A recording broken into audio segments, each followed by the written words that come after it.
You know how some people just seem to effortlessly stay slim, while others feel like they gain weight just looking at food? Yeah, it's a common frustration. Well, that often sparks a curiosity about metabolism. So today, we're diving deep into this fascinating process. Sounds good.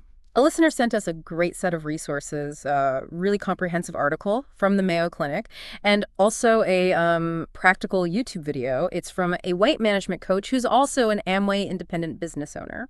Okay, interesting mix. The clinical view and the sort of coaching perspective. Exactly. So our goal here is to really understand what metabolism is all about, how it truly influences our weight, and crucially, what real science-backed things we can actually do to affect it. Right. Sort of cutting through the noise.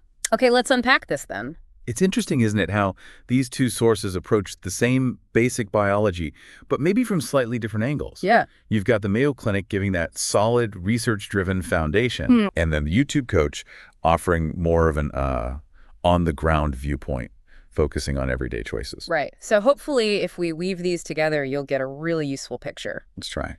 Absolutely.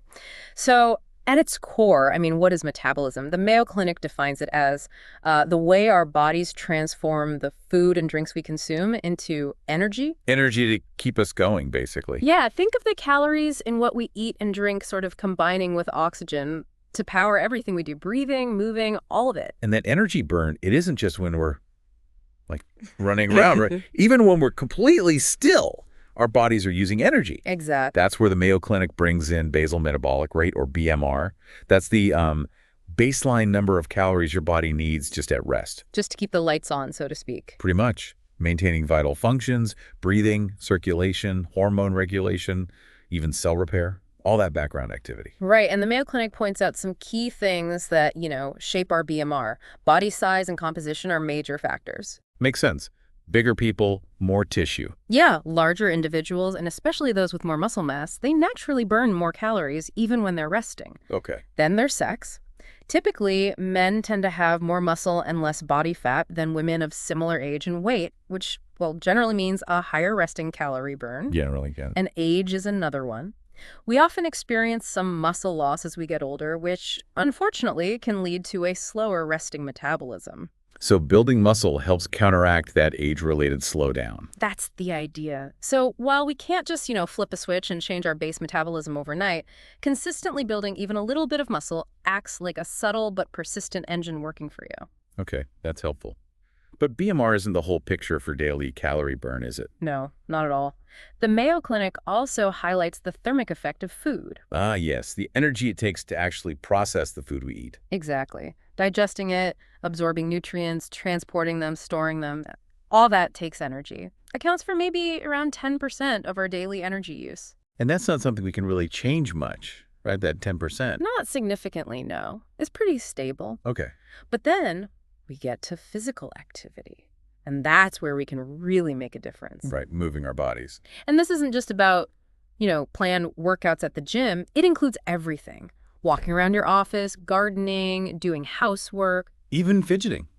Even those little unconscious movements like fidgeting, yeah.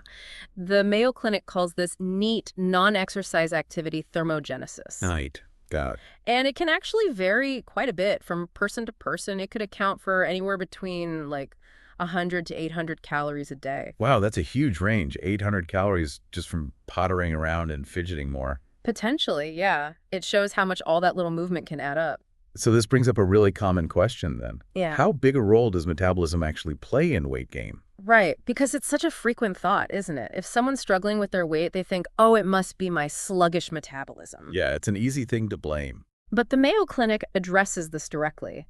They reassure us that a truly slow metabolism, caused by an underlying medical condition, that's actually quite uncommon. Okay, so it's not the usual suspect. Not usually, no. They mention things like Cushing syndrome and hypothyroidism as examples, but they really emphasize how rare these are as the primary driver of significant weight gain. That's almost freeing in a way. It is. It suggests that for most of us, the focus should maybe be less on blaming our slow metabolism and more on the levers we can actually pull, like, diet and activity. And what's interesting is how the Mayo Clinic keeps bringing us back to that fundamental principle. energy balance. Calories in, calories out. Right. Weight is primarily a result of the calories we consume versus the calories we burn. Simple as that, fundamentally. Though they also rightly point out other important factors are at play too. Like what? Well, things like our genes, hormones, dietary habits, and other lifestyle elements, sleep, physical activity, stress management, they all influence the equation. Okay, so it's not just calories, but calories are the main mechanism for weight change itself. Exactly. So while we might observe that some people seem to lose weight more easily, the core principle, as the Mayo Clinic clearly states, is that weight loss happens when we consistently burn more calories than we take in. Calories really do matter. They do. It comes down to either reducing calorie intake or increasing calorie expenditure through activity, or, ideally a combination of both. Okay, now let's focus a bit more on that physical activity piece. Yeah. The Mayo Clinic really underscores its importance as a key area where we have significant control. Right. While our BMR has its influences, age, sex, body comp, the calories we burn through movement are much more within our ability to change day to day. And this loops back to that idea you mentioned earlier about someone having a fast metabolism. Yeah. The Mayo Clinic suggests that often these individuals are simply more active overall. Not necessarily gym rats, but just moving more. Could be. They might have a regular exercise routine, sure, but they might also just move more throughout their day. Maybe even subconsciously, like with that fidgeting, the neat factor. Interesting. So the Mayo Clinic gives some specific guidelines. They do. They highlight the physical activity guidelines for Americans, offering some really practical targets. They recommend aiming for at least 30 minutes of moderate aerobic activity on most days. That's a general guideline. Okay, 30 minutes most days. Moderate activity. And importantly, they note that for specific goals like weight loss or maintaining weight loss or maybe reaching certain fitness levels, you might need more activity than that. Makes sense. And what counts as moderate? They give helpful examples. Things like a brisk walk, cycling at a casual pace, swimming, even mowing the lawn. Okay, everyday stuff. Yeah. And for vigorous activity, think things like running, heavy yard work, or aerobic dancing. So there's a wide range of things that count. And it's not just about cardio, right? They mentioned muscle earlier. Exactly. The guidelines also emphasize the importance of strength training for all major muscle groups at least twice a week. Which is vital because, as we discussed with BMR, muscle tissue is more metabolically active than fat tissue. Burns more calories even when you're just sitting there. Right, so building it helps boost that resting metabolism. And the Mayo Clinic gives a good variety of strength training methods too. Weight machines, sure, but also body weight exercises, using heavy bags, resistance bands, even rock climbing. So lots of options. It's about finding something you actually enjoy and can stick with. Consistency is key, absolutely. Okay, now let's maybe switch gears slightly and bring in the insights from the weight management coach on YouTube. Yeah, let's do that. Their first tip for potentially boosting metabolism actually aligns quite well with what the Mayo Clinic suggests about the importance of what we eat, specifically protein. Yes. The coach really emphasizes prioritizing protein, explains that it has a higher thermic effect of food compared to fats and carbs. Meaning your body uses more energy just to digest it. That's the idea.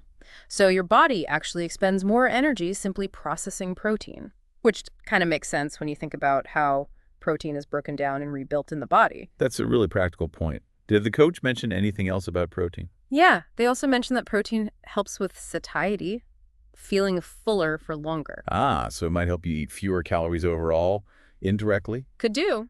Their recommendation is basically to try and include a good source of protein in each of your meals and snacks. Okay, sensible advice. And here, the coach does mention a specific product, Nutrilite All-Plant Protein Powder, just as a convenient way to help meet those protein goals, especially if you're busy. Right, just noting its inclusion in the source material, as you said. Exactly. Okay, what was the coach's second tip? Don't shy away from strength training. Ah, so directly echoing the Mayo Clinic again. Pretty much. They reiterate that building muscle mass is a very effective way to increase your resting metabolic rate because, again, muscle tissue burns more calories at rest compared to fat tissue. It really seems like both sources agree heavily on this point. Muscle matters for metabolism. Definitely. And the coach makes the point that you don't need to become like a competitive bodybuilder. No. Even just incorporating simple bodyweight exercises or using light weights a few times a week can have a positive cumulative effect over time. So consistency over intensity, perhaps. Seems like it. Consistency really is key for building and maintaining that muscle. Okay. And was a product mentioned here too? Yes, in the context of supporting muscle recovery after strength training, the coach mentions Neutralite BCA complex. Again, just acknowledging its presence in the source. Got it. What was the third tip? The third tip from the coach takes a slightly different, but I think equally important angle. Prioritize sleep and manage stress. Ah, the lifestyle factor. Exactly. They explain that chronic lack of sleep and high stress levels can negatively impact your metabolism and the hormones that regulate your appetite. That's crucial. Sometimes overlooked in purely diet and exercise discussions. I agree. It's a really key point. It is indeed. So, the coach recommended specific actions. Yeah, aiming for 7 to 9 hours of quality sleep each night. And suggests incorporating stress-reducing techniques, things like deep breathing, mindfulness practices, maybe spending time in nature. That holistic view, recognizing how interconnected everything is in the body. Yeah. And related to sleep, the coach mentions Neutralite Sleep Health as a potential aid for supporting healthy sleep patterns. But with a caution, I hope. Oh, yes, absolutely. With the important reminder to always consult with a healthcare professional before starting any new supplement, which actually aligns perfectly with the Mayo Clinic's general guidance on supplements. Good, because that leads us nicely to the Mayo Clinic's very clear warning against relying on dietary supplements for burning calories or promoting weight loss. Yes, they are quite unequivocal about that. They state that products claiming to significantly speed up metabolism often just don't deliver. And might even have risks. And may even pose health risks or have side effects, yes. If really important people hear that, these quick fix claims can be so tempting. They really can. And the Mayo Clinic reminds us that the FDA doesn't actually require proof of safety or effectiveness for dietary supplements before they hit the shelves. Wow. Okay. So we should always approach those claims with a critical eye, and definitely tell our doctors about any supplements we're using or thinking of using. Absolutely vital. So no magic bullets then. No magic bullets. And interestingly, the coach's video also reinforces that message. No quick fixes. It emphasizes making consistent, sustainable lifestyle changes. Which resonates perfectly with the Mayo Clinic's advice too. They mentioned the dietary guidelines, right? Yes, drawing from the 2020-2025 Dietary Guidelines for Americans, recommending a daily calorie deficit of maybe 500 to 750 calories for a healthy weight loss rate about 1 to 1.5 pounds per week. Achieved through diet. Mostly through diet, yes, but also highlighting the added benefits of regular physical activity alongside that. So it all comes back to those fundamentals. Exactly. Boosting your metabolism effectively isn't about finding some, magical pill or the latest fad diet. It's about those consistent long-term adjustments. Few daily habits. Yeah. Prioritizing protein, incorporating regular physical activity, both cardio and strength training, and making sure you're getting enough sleep and managing stress. That's where the real lasting results are likely to come from. Seems like it. So, as you consider all this information we've discussed, it really does underscore how our basal metabolic rate, influenced by things like muscle mass, works together with the energy we burn through our daily movements and exercise. Yeah, the resting burn and the active burn. They're both parts of the same equation. Exactly. And that brings us to maybe a final thought for you, the listener. Thinking about this interplay, between your resting energy burn and your activity levels, what small, truly sustainable changes could you realistically integrate into your daily life to positively influence your overall calorie balance? Not drastic overnight changes. No, not at all. Just those consistent steps you can actually take day in, day out towards a healthier you. Something to mull over.